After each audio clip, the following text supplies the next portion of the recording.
Bueno, muy bueno. Listo, ahí. Muy buenos días a todos los presentes. Que Dios nos bendiga en esta mañana a través de su palabra. Y también si hay gente en transmisión, también que Dios les guarde. Antes de comenzar el mensaje de la palabra en esta mañana, solamente deseo pedirles un favor. Y es que oremos para que este instrumento humano, porque es solamente un instrumento, sea usado por el Espíritu Santo. Señor, te damos muchas gracias en esta mañana, te damos gracias por la oportunidad que nos das de presentarnos delante de ti. Y queremos, bendito Dios, que sea tu Espíritu Santo el que tome el control de esta reunión. Quita toda distracción, todo pensamiento que no corresponde, a veces preocupaciones, a veces otras cosas, Señor. Y Señor, sobre todo, permite que este instrumento sea útil en tus manos. En el nombre de Jesús lo pedimos, amén. Bueno, desde hace 4 años más o menos he tenido la oportunidad de compartir acerca de lo que son los tiempos finales. Y concretamente el Señor me ha guiado pues a trabajar con la palabra de Dios en lo que es el libro de Apocalipsis y algo del libro de Daniel. Allí arranca con 4 jinetes, así empieza el capítulo 6 de Apocalipsis. Y en todo lo que hemos estado estudiando, pues ya como que estamos culminando para hablar del cielo. Pero hoy quiero hacer un pequeño paréntesis, porque es inevitable que hay que hablar de la situación mundial, de lo que está pasando en Israel y Gaza. Y vamos a ver un poquito a la luz de las Escrituras, que eso no es casualidad, ni eso está ahí porque sí. Hay toda una fundamentación bíblica para que nosotros podamos entender qué es lo que está pasando allí.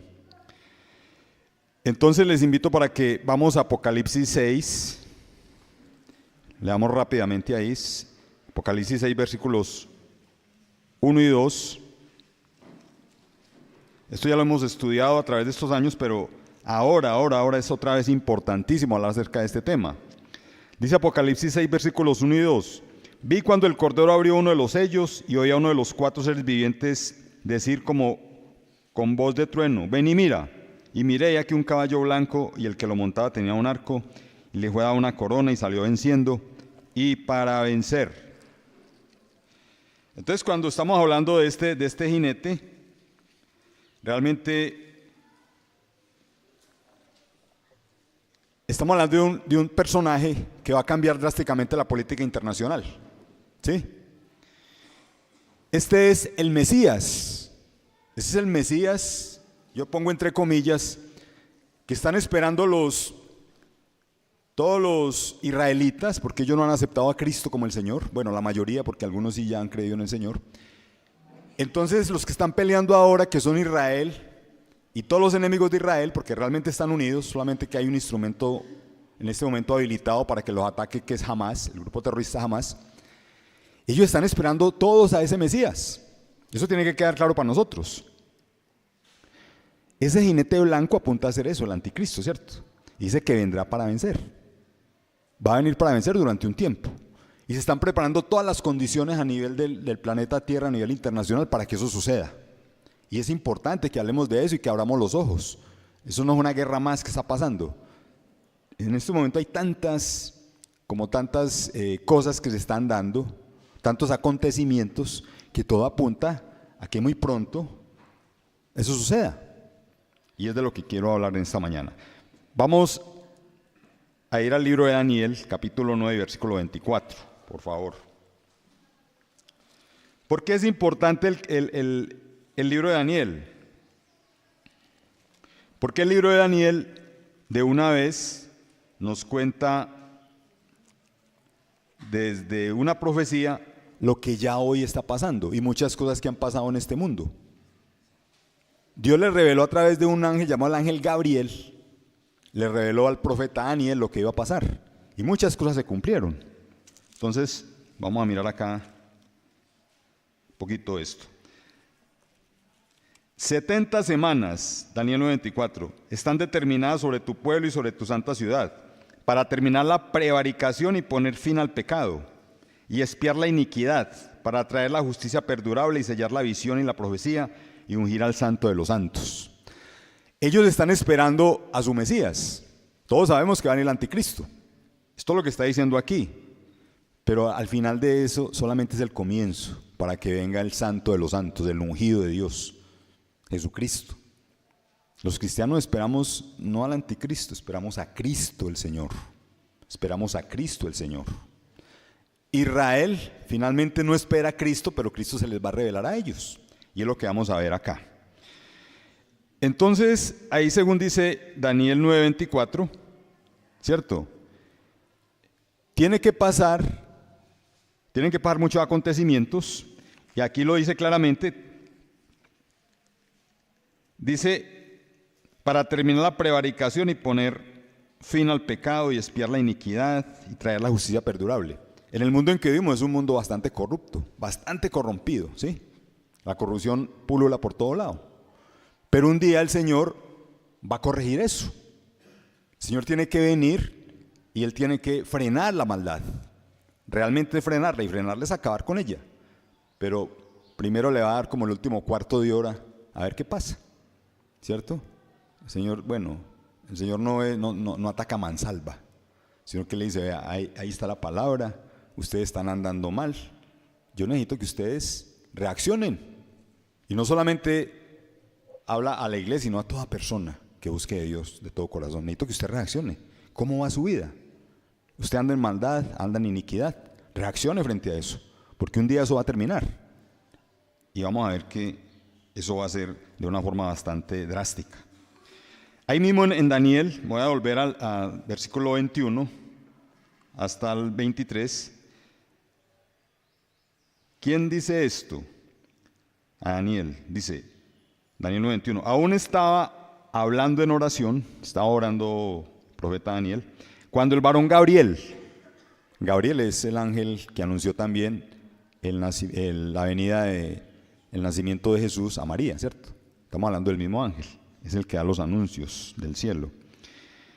Cuando el varón Gabriel, a quien había visto en la visión al principio, volando con presteza, vino a mí como a la hora del sacrificio de la tarde, y me hizo entender y habló conmigo diciendo, Daniel, ahora he salido para darte sabiduría y entendimiento. Al principio de tus ruegos fue dada la orden, y yo he venido para enseñártela porque tú eres muy amado. Entiende pues la orden y entiende la visión. Y ahí es donde empieza a darle todo lo que es la profecía de las 70 semanas. Vamos a explicar qué son las 70 semanas. Dice que cuando finalicen las 70 semanas, va a ser la época donde va a ser restaurado plenamente la ciudad amada. La ciudad amada es Jerusalén. Y también habla del pueblo de Dios. Para esa época el pueblo de Dios solamente es Israel. Ahora el pueblo de Dios, hacemos parte del pueblo de Dios quienes formamos la iglesia, ¿cierto? Pero en esa época solamente era Israel. Las 70 semanas acerca de las cuales se le revela al profeta Daniel, se refieren a 70 veces 7 años. O sea, ahí cuando se habla en esa profecía de una semana son 7 años. Entonces, pensemos en las 7 semanas, cada semana tiene 7 días, ¿cierto? Aquí pensemos en las 70 semanas y cada semana de esas va a tener 7 años, ¿sí? En ese momento Daniel estaba en cautiverio, él estaba fuera de Jerusalén. ¿Por qué razón? Porque los babilonios habían destruido a Jerusalén, ¿sí? El templo que había levantado Salomón fue destruido, fue saqueado por los babilonios, y habían quedado solamente 2 tribus ahí, que eran la tribu de Judá y la tribu de Benjamín, quienes tenían como capital a Jerusalén. Entonces los llevaron a vivir en una tierra que era la tierra de los babilonios. Ahí estaba entonces, digamos, cautivo Daniel. Y luego ese imperio babilónico fue reemplazado por otro imperio llamado el imperio medo-persa, los medos y los persas. Ellos conquistaron a los babilonios, entonces los judíos ahora ya no estaban como cautivos de los babilonios, sino que estarían cautivos de los persas. En ese cautiverio entonces, ellos van a estar 70 años, ¿sí? Y ojo lo que le dice Daniel en el momento en que, lo que le dice Gabriel a Daniel, el ángel Gabriel, al profeta Daniel, en el momento en que ellos estaban ahí. Todavía no habían llegado a los 70 años, estaban en el momento del cautiverio.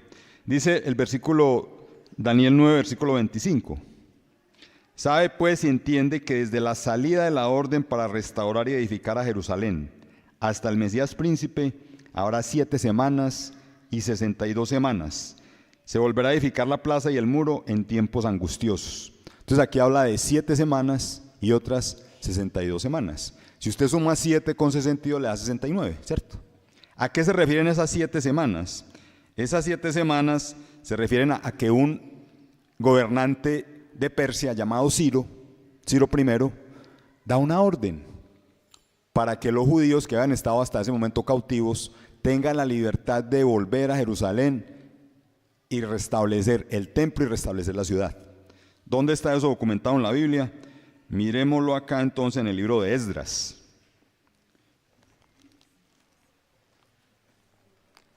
El libro de Esdras, capítulo 1, versículos 1 y 2.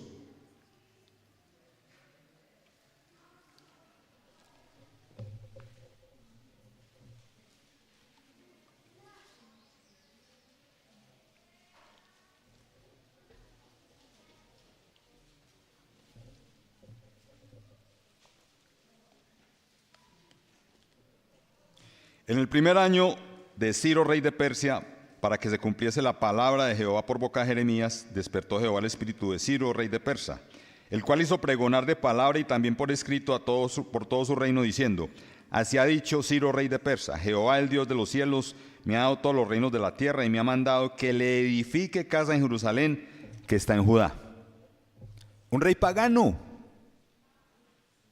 Él sabía que había un pueblo llamado Israel, que seguían a un Dios, porque para ellos hay muchos dioses, para ellos Jehová es un Dios más.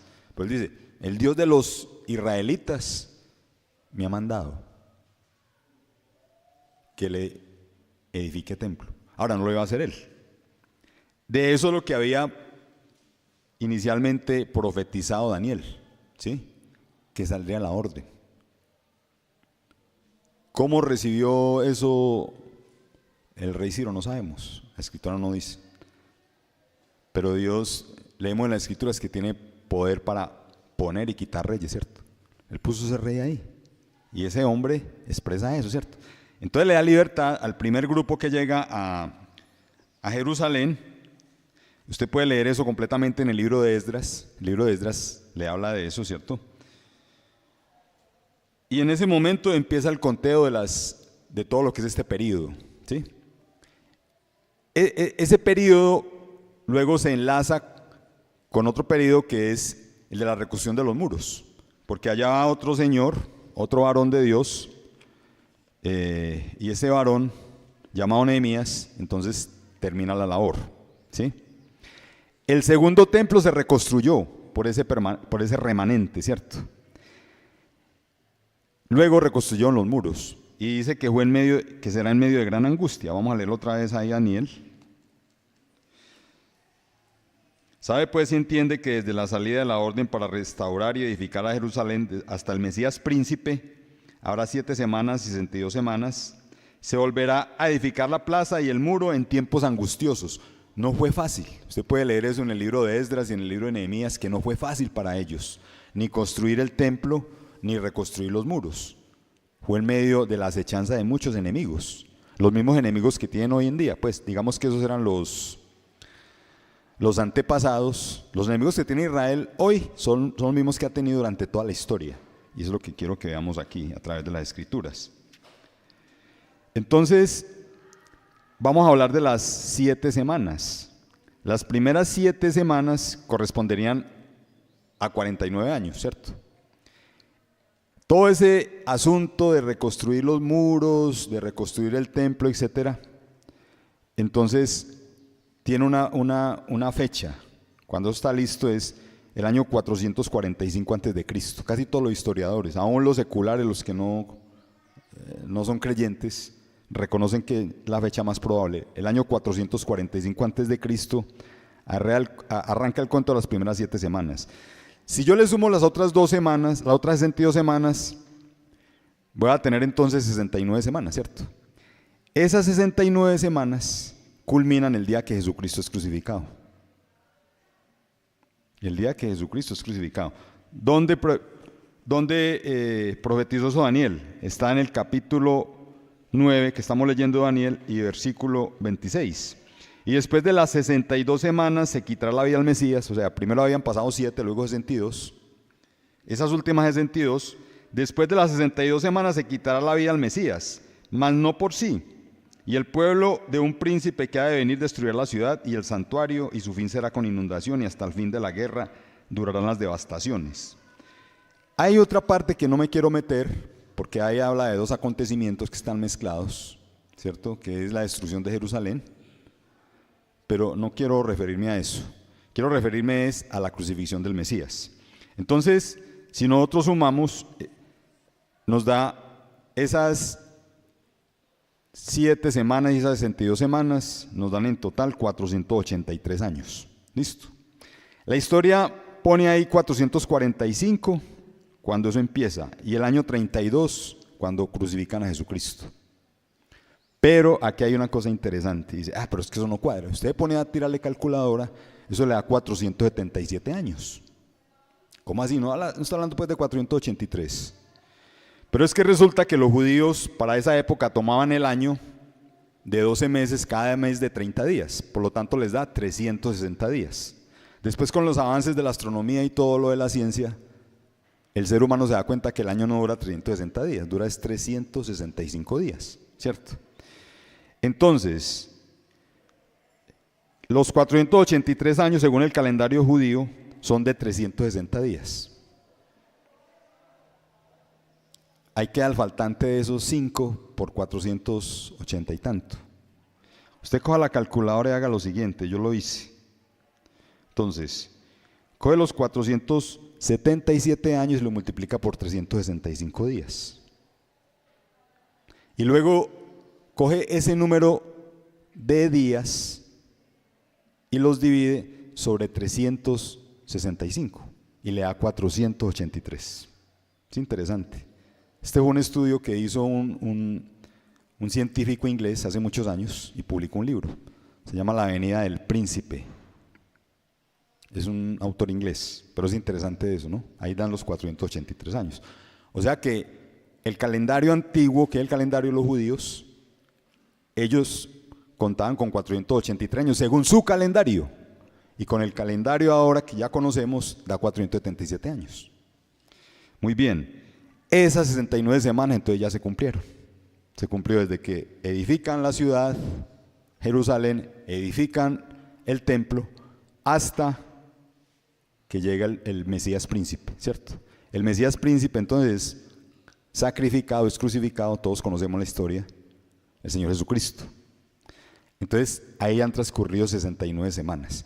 Pero la profecía habla es de 70 semanas. ¿Dónde está la 70ª semana? La 70ª semana la explica ahí mismo Daniel 20, en la misma profecía, Daniel 9:27, o lo que dice sobre esa semana. Y por otra semana confirmará el pacto con muchos. A la mitad de la semana hará cesar el sacrificio y la ofrenda. Después, con la muchedumbre de las abominaciones vendrá el desolador, hasta que venga la consumación y lo que está determinado se derrame sobre el desolador.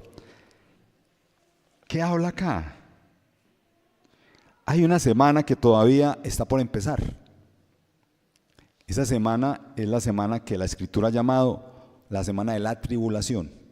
Y acerca de eso, la Escritura, Dios le revela a otro varón llamado Juan en la isla de Patmos. Y usted encuentra desde el capítulo 6 de ese libro llamado Apocalipsis, que quiere decir el libro de las revelaciones, hasta el capítulo 19, todo lo que transcurre en los 7 años. Esa es la 70ª semana de la cual hablaba el profeta Daniel. Se llama la semana de la tribulación.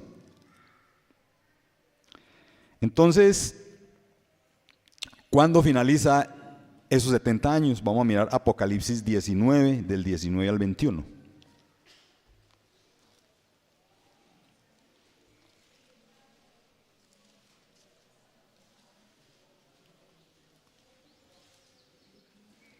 Este es el acto final de la 70ª semana. Dice, y vi la bestia, Apocalipsis 19, 19, y a los reyes de la tierra y sus ejércitos reunidos para guerrear contra el que montaba el caballo y contra su ejército. ahí ya el que monta el caballo es Jesucristo que viene en las nubes. Nosotros vamos a venir con Él. Si creemos, si hemos creído en Él, si nos entregamos a Él de todo corazón.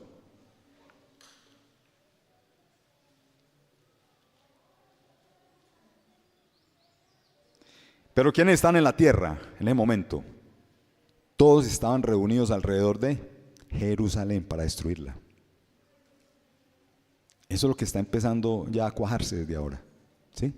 Bueno, no desde ahora, desde el año 48 está cuajando eso. Pero pongámosle cuidado al desenlace de esa batalla.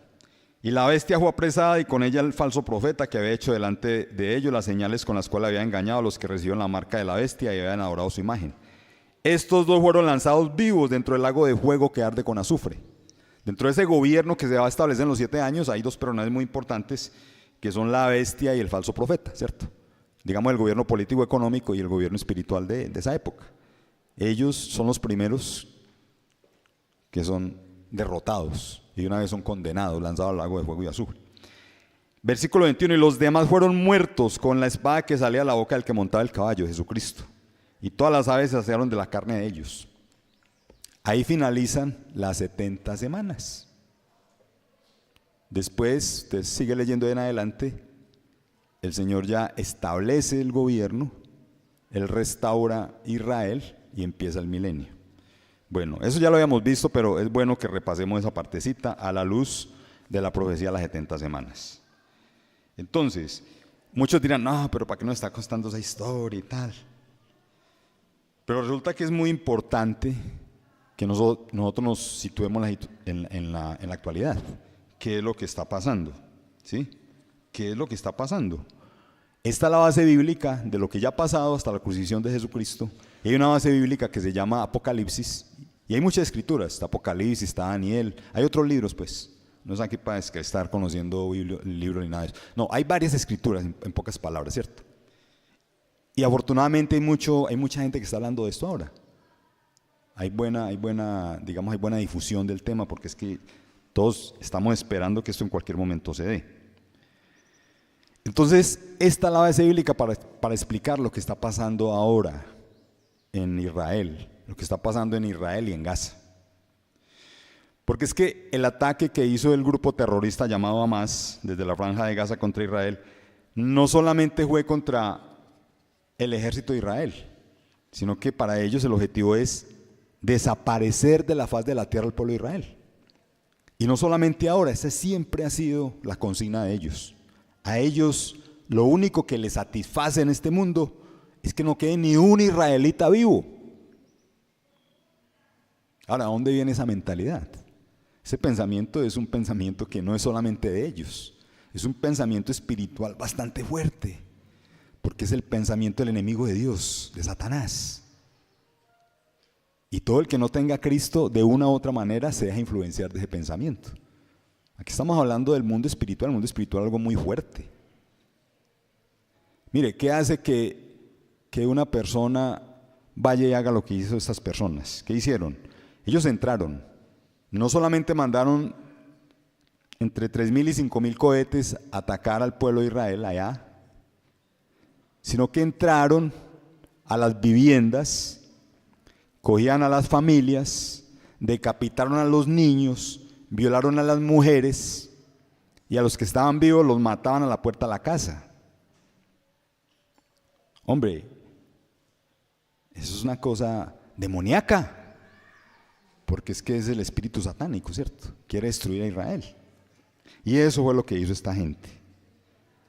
Escuchando testimonios, en esos días yo estuve pendiente del asunto, escuchando testimonios de gente que vive allá. Porque es que las noticias, según el lado político donde ellos se alineen, ellos cuadran la noticia.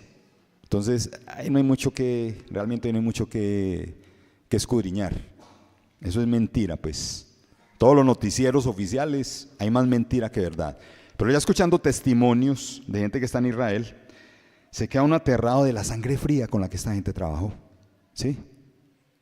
O sea, ellos no buscaban objetivos militares. Hombre, si yo soy una guerrilla, porque yo soy una guerrilla, entonces voy a atacar al ejército.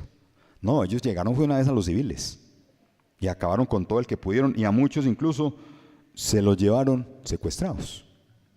¿Sí? Esto no es nuevo. ¿Ustedes piensan que eso es nuevo contra el pueblo de Israel? No. Y no solamente ha pasado desde 1948 que ellos quieren atacar a Israel. Claro que la primera vez que ellos entran y son capaces de tomar a los civiles. Las otras veces eran, digamos, iban por el ejército, ahora no están llegando por los civiles. Pero eso no es nuevo. Les invito a buscar un librito muy pequeñito que se llama el libro de Abdías. El libro de Abdías, capítulo 1, versículos 10 al 13.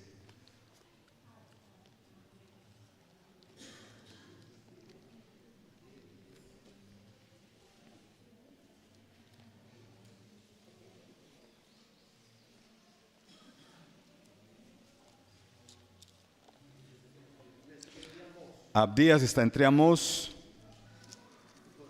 y Jonás. Y está después de el libro de Ezequiel y antes del Nuevo Testamento. Hay un poco de libritos pequeños que son lo que se ha denominado los libros de los profetas menores. No porque ellos sean menores, sino porque son cartas o libritos muy pequeñitos, comparado con los mayores que son muchos capítulos. Es por eso que llaman menores. Bueno, ¿qué pasó? Aquí se está relatando algo que ya sucedió hace muchísimo tiempo, ¿cierto? Estamos hablando más o menos del siglo VI antes de Cristo. Resulta que en ese libro de Abdías, capítulo 1, versículos 10 al 13 dice: por la injuria a tu hermano Jacob te cubrirá venganza y serás cortado por siempre, para siempre. El día que estando tú delante llevaban extraños cautivos su ejército, y extraños entraban por sus puertas y echaban suerte sobre Jerusalén, tú también eras como uno de ellos.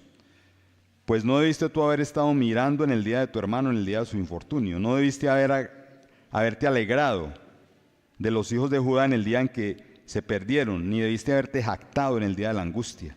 No debiste haber entrado por la puerta de mi pueblo en el día de su quebrantamiento, no debiste haber mirado su mal en el día de su quebranto, ni haber echado mano a los bienes en el día de su calamidad.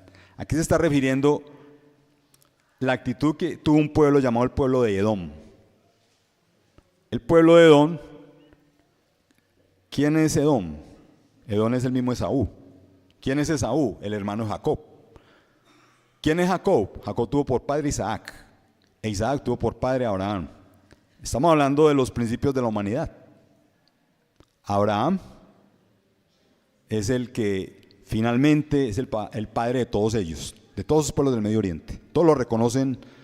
Usted habla con musulmanes, habla con los judíos, todos reconocen a Abraham como el padre de ellos, ¿cierto? De toda esa civilización. Pero, e incluso a Isaac también lo reconocen. Pero llega un momento en que hay dos hermanos, Jacob y Esaú, ¿cierto? Jacob es el elegido por Dios y a partir de Jacob es que nace el pueblo de Israel. Pero Esaú era un tipo fiero, era un tipo bravo. Este Esaú, entonces, es alguien que no es aceptado por Dios. No es aceptado por Dios. Ahora, que los dos eran buenos, ninguno de los dos. Siempre Dios escoge gente por gracia. ¿Usted cree que Jacob era mejor que Esaú? No. Era igual de malo, lo que pasa es que eran maldades diferentes. Pero Dios en su misericordia escoge a Jacob, ¿cierto? Luego trata con Jacob y después de tanto tratar con él, lo último que hace es que lo deja cojo. Pero ese día Jacob entiende cuál era el plan que Dios tenía para él. Y desde ese día Jacob se llama Israel. Ustedes pueden leer todo eso ahí en Génesis. Entonces, este Esaú es, digamos, el antepasado de todos estos pueblos que hay ahí. Lo que pasó en ese tiempo es lo mismo que pasó ahora. ¿Sí? Lo que pasa es que cuando el Señor relata aquí es el día que los babilonios entran y saquean a Jerusalén, estos en vez de ayudar, se burlan por una parte y luego van y toman los bienes, como quien dice al caído caele. Y eso está documentado ahí, ¿sí? Pero no solamente eso, sino que también qué sucedió en esa época. No solamente se aprovecharon de la calamidad que en ese momento estaba sufriendo, y Dios lo llama su hermano, porque son parientes, ¿cierto? Vienen de la misma genealogía. Dice el versículo 14 de Abdías 1: tampoco debiste haber parado en las encrucijadas para matar a los que de ellos escapasen, ni debiste haber entregado a los que quedan en el día de angustia. Eso fue lo que hizo el grupo Hamás. La gente trató de huir, ¿cierto? La gente trató de huir y no, los que encontraban por ahí los remataban. Eso es lo que ellos hicieron. Entonces están repitiendo la historia que ya hicieron sus antepasados. ¿Por qué? Porque hay un espíritu de maldad que mueve todo esto. Y es lo que nosotros tenemos que entender. En resumen, entonces, estos hijos de Edom o de Esaú se aprovecharon de la calamidad de los judíos y después los remataron. Ahora, estos Hamás hicieron lo mismo. Sin embargo, para los edomitas de la época se cumplió una profecía tremenda. Dice versículo 15, capítulo 1 de Abdías, bueno, el único capítulo que tiene el libro. Porque cercano está el día de Jehová sobre todas las naciones. Como tú hiciste, se hará contigo. Tu recompensa volverá sobre tu cabeza. De la manera que vosotros bebisteis en mi santo monte, beberán continuamente todas las naciones. Beberán y engullirán y serán como si no hubieran sido.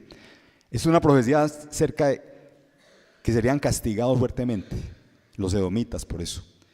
En las ruinas hay una ciudad llamada Petras, que es una ciudad que todas las personas que van a esa tierra, lo que llaman la Tierra Santa, van a visitar, porque hay ahí unas casas espectaculares en medio de las piedras. Entonces ellos creyeron que allí iban a estar completamente resguardados. Y sí, en esa época usted vivir en una casa de piedra no le entraba nada. No había la artillería ni la capacidad mortífera de las armas que hay hoy en día. Pero finalmente ellos también fueron destruidos. ¿Por qué? Porque se fueron contra Dios. El que se va contra Dios siempre pierde. ¿Sí? Eso sucedió en esa época. Pero eso también es profecía sobre este tiempo. Todo lo que están haciendo sobre Israel algún día lo van a pagar. ¿Sí? Y van a hacer cosas peores. Cosas peores van a hacer. Pues les digo, estamos casi a punto de que empiece la 70ª semana. ¿Sí? Y no solamente va a ser Hamás. Ellos ya tienen otros vecinos ahí que son enemigos. Mirando la geografía, usted puede ver ahí en cualquier momento Google Maps y puede encontrar quiénes son los vecinos de Israel. Por el norte usted tiene a Siria y Líbano, y por el oriente usted tiene a Jordania, y al sur usted tiene a Egipto. Pero tanto lo que es Siria como Jordania, como Líbano, en este momento ya ellos están listos para atacar. De hecho hay un grupo terrorista como Hamas, que se llama Hezbollah, y ellos están ahora amenazando, y ellos en cualquier momento suelta un ataque. Pero no son solamente ellos solitos, hay quienes los apoyan, naciones que tienen un alto poder armamentista. Estamos hablando de Irán, Turquía y Rusia. Irán ya dijo, usted mete con alguno de ellos y llevan. Entonces Israel le dijo, bueno, entonces hágale, aquí estamos esperándolos, ¿sí? Guerra. Y ahí están al acecho Turquía y Rusia, que son más fuertes todavía, y ahí están también al acecho. Entonces, desde el punto de vista de Israel, ¿de quién recibe apoyo Israel? Ellos reciben apoyo de los países occidentales, ¿cierto? Digamos de los países cristianizados, digámoslo así. Ahí está principalmente Europa, gran parte de Europa y Estados Unidos. Tristemente para nosotros los colombianos, que siempre hemos apoyado a Israel, ahora hay algunos funcionarios del gobierno, encabezados por el presidente Gustavo Petro, que ya se pusieron del lado de Hamás. Eso es muy triste para nosotros. Eso es tristísimo. Pero bueno, yo creo que es un motivo de oración, que el Señor tenga misericordia de nosotros, porque todo el que se va contra Israel le va muy mal. Entonces hay que orar al Señor, que no es la postura del pueblo colombiano, es la postura del gobierno que hay actualmente en Colombia. ¿Sí? Todo el que se va contra Israel pierde. Es lo que estoy tratando de mostrar. Uno se puede ir en vano contra Israel, porque es que pelear contra Israel es pelear contra Dios. Y estos son ingenuos del mundo espiritual. A ellos los controla la maldad, pero ellos son ingenuos, ellos creen que pueden hacer y deshacer, y que eso no va a tener consecuencias. Y eso tiene consecuencias gravísimas. Si no, recordemos qué fue lo que le pasó a Chávez, el anterior presidente venezolano. Desde el fondo de mis entrañas maldigo a Israel. Y resulta que en el fondo de las entrañas le salió una enfermedad que lo mató. Uno no puede pelear contra Dios. Eso es la tontería más grande que puede haber. Meterse contra Dios y contra el pueblo escogido de Dios, que es Israel. Pero bueno, hermanos, ¿por qué estamos hablando de estas cosas? Porque es que todo se va dando. como para que llegue el anticristo. Ahora, ¿por qué es la teoría de que eso suceda? Porque cuando el anticristo venga, todo el mundo lo va a recibir, el mundo que esté aquí presente. Nosotros ya no vamos a estar en esa época aquí. Y él es el único que va a tener el poder de dejar este mundo en paz, sino que va a ser una paz falsa. Como están las cosas, primero tiene que haber una gran guerra, y es lo que se está viendo en el panorama, ¿cierto? En cualquier momento se meten estas grandes potencias, entonces se meten los del lado de Hamas y de Hezbolá, y se mete el lado de Occidente, y empieza la superguerra. ¿Y qué es lo que hay después de guerra? Solamente confusión, gente desplazada, hay todo tipo de calamidades. Entonces alguien tiene que venir a poner orden en esas cosas. Y el que va a ser aceptado por todo el planeta Tierra para que ponga el orden es ese personaje, ¿cierto? ¿Por qué? Porque es un personaje también sobrenatural. Él no es un hombre brillante, sí, seguramente un hombre brillante, pero va a estar prácticamente manejado por un espíritu, que es el espíritu satánico, ¿cierto? Un espíritu sobrenatural. Eso es lo que nos dicen las Escrituras y es lo que hemos estado hablando y lo que quiero recordar hoy. Lo triste es que los mismos israelitas también van a aceptar a ese personaje como el Mesías, pero los va a traicionar. Les va a pegar una traicionada tremenda y cuando los traicione, entonces se van a dar cuenta que ese no era. Es que este no era, ¿cierto? No era. Ese no era. Y ahí donde, después de mucho sufrir, como ya lo hemos estudiado en todo el libro de Apocalipsis, finalmente se van a arrepentir y van a reconocer que ellos habían crucificado más de 2000 años atrás, es el verdadero Mesías, y ese Mesías los va a salvar. Así están las cosas. Entonces, miremos otra escritura aquí que me parece interesante.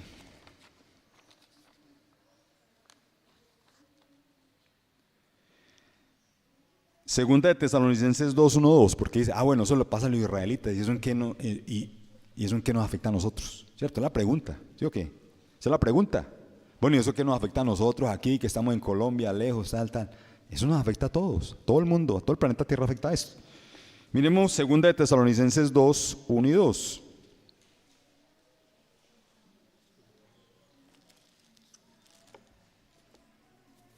Dice, pero con respecto a la venida de nuestro Señor Jesucristo y nuestra reunión con Él, os rogamos, hermanos, que no os dejéis mover fácilmente vuestro modo de pensar, ni os conturbéis, ni por espíritu, ni por palabra, ni por carta como si fuera nuestra, en el sentido que el día del Señor está cerca.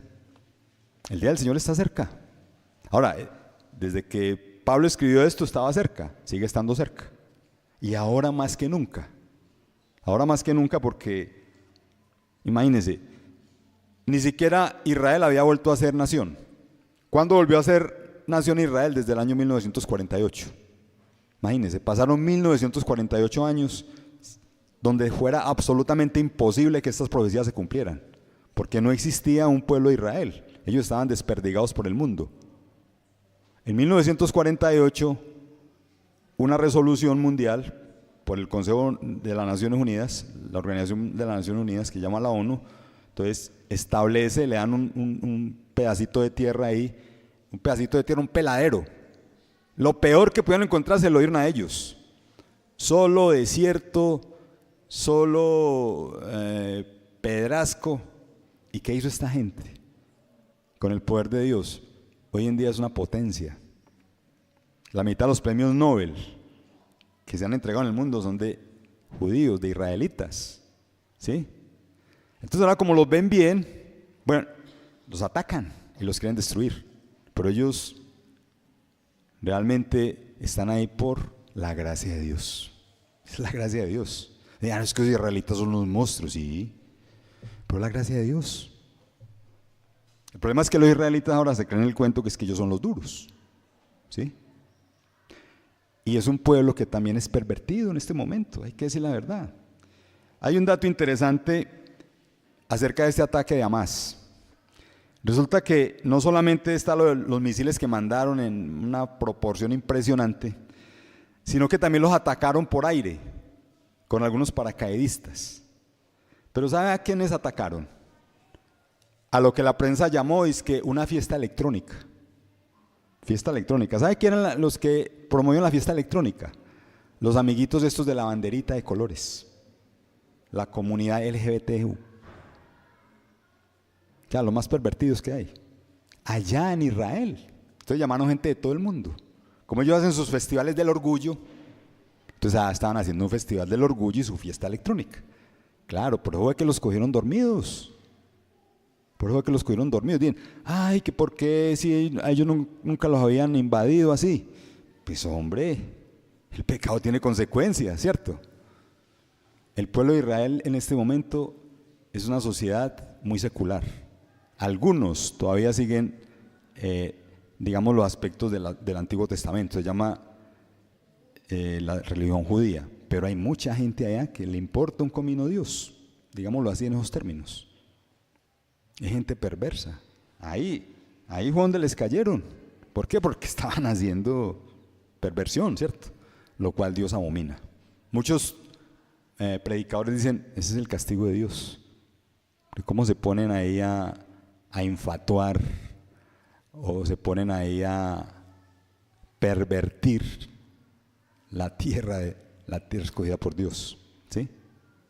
Ok, bueno, importante hacer ese comentario. ¿Dónde encontré el comentario? En varias personas, varios hermanos creyentes, varios predicadores, y documentado en eso. Hay un español que tiene ahí como la grabación de lo que estaban haciendo, ¿cierto? Se ve la grabación, se ve un ídolo que tienen ahí, similar a lo que hizo el pueblo de Israel cuando están en el desierto, que subió Moisés a recibir las tablas, y ellos empezaron la rumba y empezaron la fiesta y las orgías y se levantaron los ídolos. Hicieron exactamente lo mismo. Entonces estos hermanos documentan eso y hacen unos punticos negros. Y los punticos negros son los paracaidistas que ya vienen a acabar con todos. Ahí mataron a mucha gente. Listo. Entonces, ¿por qué es importante lo que está sucediendo ahora? Porque como leímos ahora, cada vez se cumplen más las condiciones para que todas estas profecías, la de Daniel, la de todos los libros y lo de Apocalipsis, se dé. ¿Sí? Esto está a punto de darse. Entonces, ¿cuál debe ser nuestra posición frente a esto? Nosotros como iglesia, que no somos Israel, pero también somos pueblo de Dios, ¿qué debemos hacer? Hay gente que está muy preocupada. Hay otros que no, da igual, porque eso está muy lejos. Pero es que eso tiene una incidencia mundial. El solo hecho, por ejemplo, que ahora este gobierno rompa relaciones con Israel, eso va a traer pobreza a este país, porque con Israel hay muchos acuerdos comerciales, ¿cierto? Ahí ya vamos a empezar a sentir un poquito eso.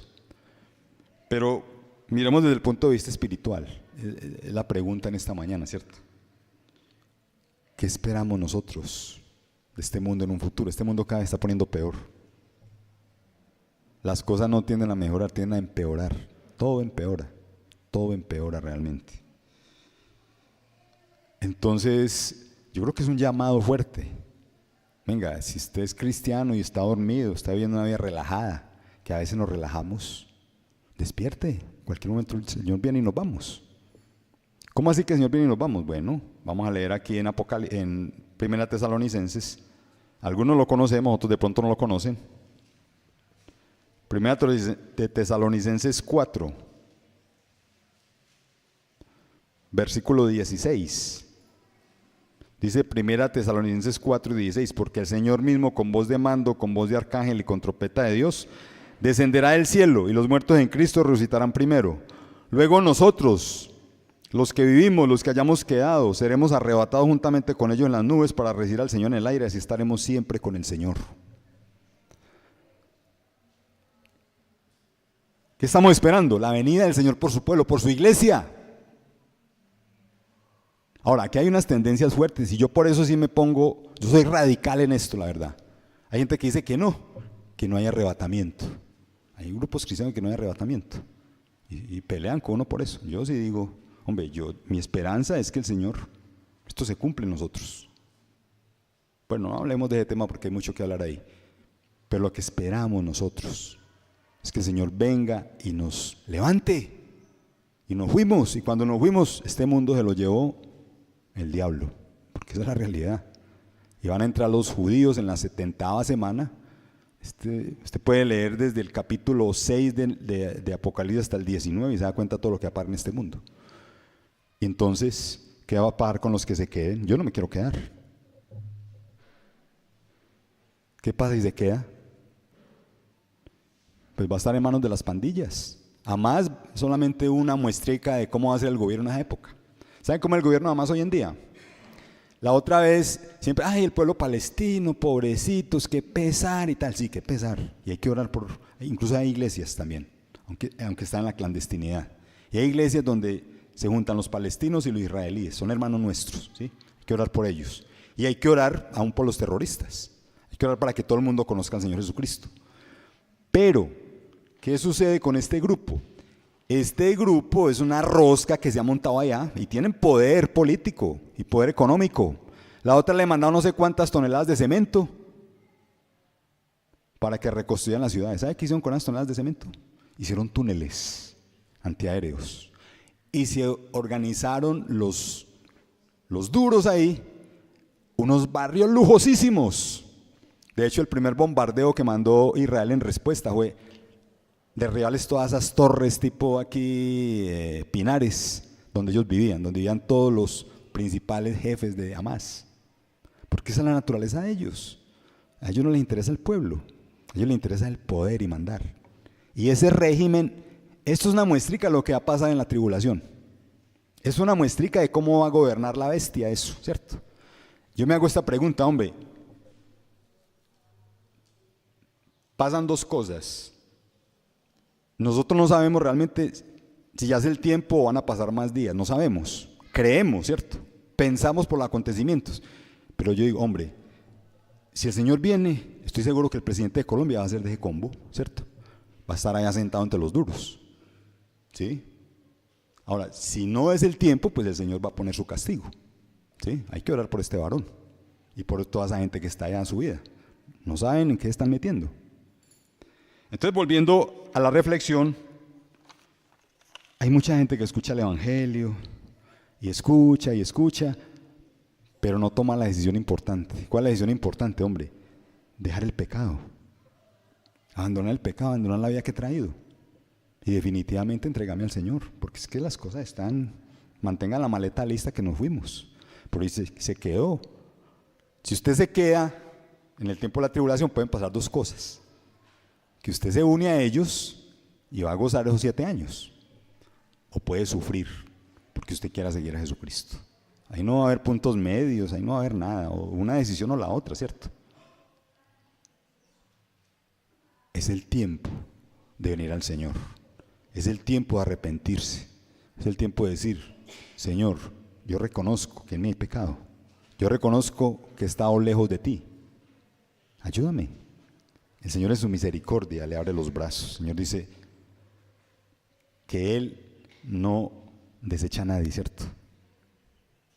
El Señor no desecha a nadie, ¿sí? La palabra nos dice, venid a mí todos los que estáis trabajados y cargados y yo os haré descansar. Es tiempo de arrepentimiento. Estos tiempos tan duros son tiempos de arrepentimiento. Finalizo con una historia que hay en el Evangelio de Mateo capítulo 25. Ahí habla de una parábola de 10 vírgenes. Habla de 5 vírgenes prudentes y 5 vírgenes insensatas, o locas, o desquiciadas. Las 5 vírgenes prudentes se refiere a la gente que está esperando al Señor Jesucristo. Está esperando en cualquier momento la venida de Él, ¿cierto? Eso se refiere a una boda. Porque lo que dice en la Escritura es que el Señor viene por su novia, que es la iglesia, y se la lleva a hacer las bodas del Cordero, ¿cierto? Pero hay otras 5 que son insensatas, y es la gente que escucha, y es religiosa, y sí, voy al culto, bueno, a lo que sea, pero nunca realmente se compromete con el Evangelio de Jesucristo. Y ese es el gran problema. Entonces, cuando venga el Señor, ¡ay, Señor! Llegó el Señor y se quedaron. Mi consejo en esta mañana, no sea usted parte de ese grupo de las vírgenes insensatas. Reaccione. Si es que por años y años ha escuchado el Evangelio y nunca se ha decidido, es tiempo de decidirse. En cualquier momento Empieza la 70ª semana. Y los que quedan aquí las van a pasar muy mal.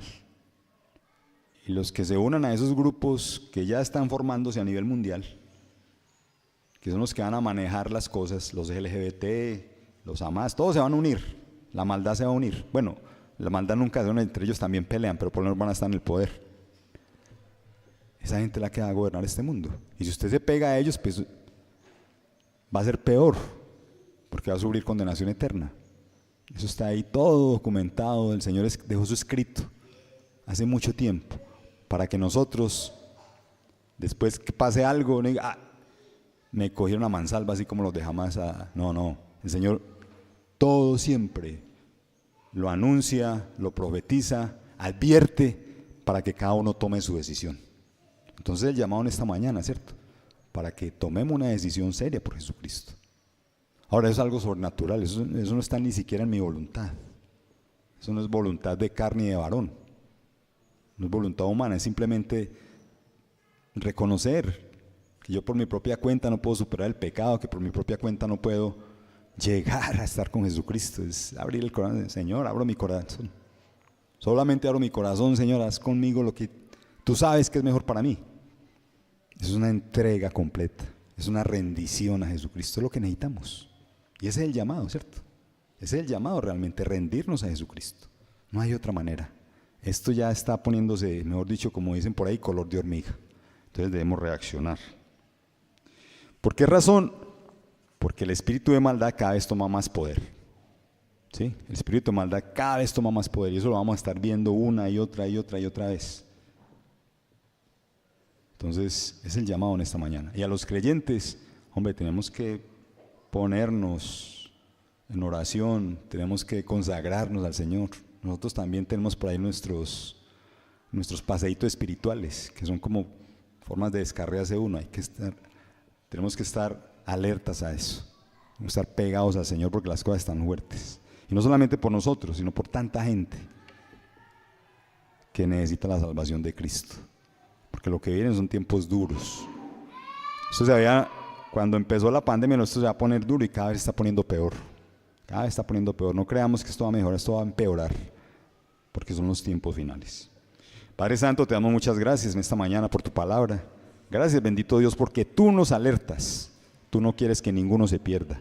Pero, Señor, tú dejas claro en tus escrituras y los acontecimientos que vemos cada día confirman que lo que se profetizó hace tantísimos años, Señor, se va cumpliendo. Señor, queremos rogarte en esta mañana por los hermanos que están en la frontera de Israel y Gaza y todos los que están alrededor del conflicto, Señor. Hay muchos cristianos allí, Señor. Eso lo sabemos no por la noticia, sino por testimonios que hay a través de YouTube y las redes sociales. Ellos piden que oremos, primero para que la iglesia no se vaya a partir, que no sean las cosas regionales, nacionales, lo que los divida, sino que ellos se unan en torno a ti y a tu palabra. Oh bendito Dios, también para que les des el denuedo y ellos puedan ser como el buen samaritano, ayudar a tantas personas que están allí huyendo ahora, que hay desplazamiento y tantas cosas. Padre Santo, también queremos en esta mañana rogarte, tanto por los israelitas que no te conocen, como por los enemigos de Israel que tampoco te conocen, Señor. El objetivo tuyo es uno solo, que toda persona te conozca en este planeta Tierra, para que obtenga la salvación. Porque está escrito, Señor, que el que no se acerque a ti, el que no esté escrito en el libro de la vida, va a ir al lago de fuego y azufre. Oh bendito Dios, también queremos pedirte en esta mañana por nosotros como iglesia, en cualquier parte del mundo que estemos, y aún aquí como iglesia local, Señor, para que tú de una forma como tú lo haces, Señor, nos motives a estar rendidos a ti, Señor, a estar cada vez más apegados a ti, Señor. Te necesitamos, Señor Jesucristo, y esperamos tu venida, Señor. Dejamos todo en tus manos en nombre de Jesús. Amén. Que Dios nos guarde.